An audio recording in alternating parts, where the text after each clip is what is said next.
This channel does not promote any violent, harmful, or illegal activities. All content provided by this channel is meant for an educational purpose only. Top quality और consistent performance के लिए सिर्फ silver pump नाम याद रखना।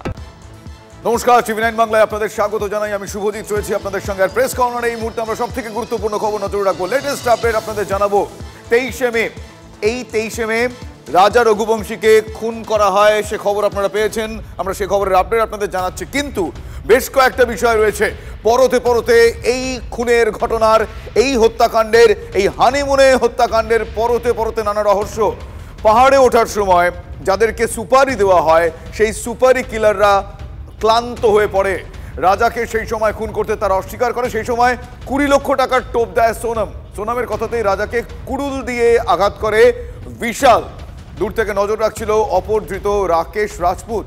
খুনের পর থেকে ওয়ালেট থেকে 15,000 টাকা বের করে দেয় সে, দিয়ে দেয় রাজার সোনার চেন, আংটি ইত্যাদি। প্রেমিক রাজ কুশওয়াহা ধরা পড়তেই ঘাবড়ে যায় সোনম।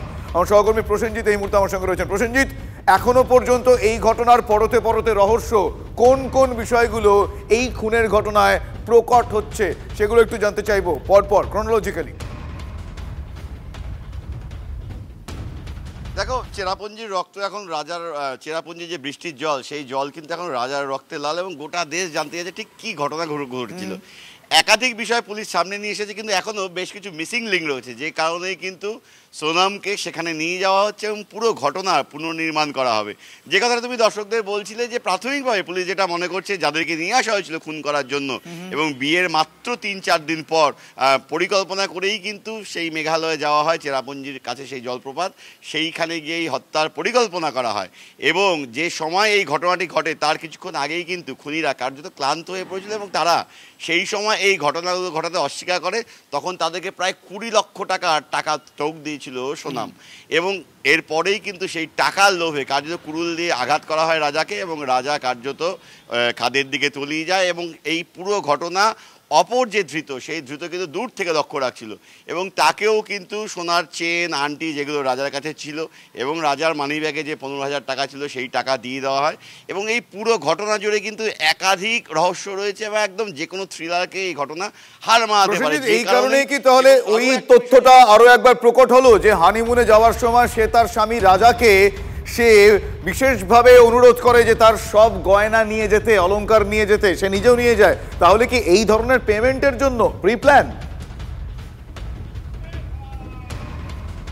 দেখো, সোনমের ক্ষেত্রে বলি, সোনমের এই জড়িত থাকার বিষয়টি প্রথম প্রকাশ্যে আসে একটি সিসিটিভি ফুটেজে।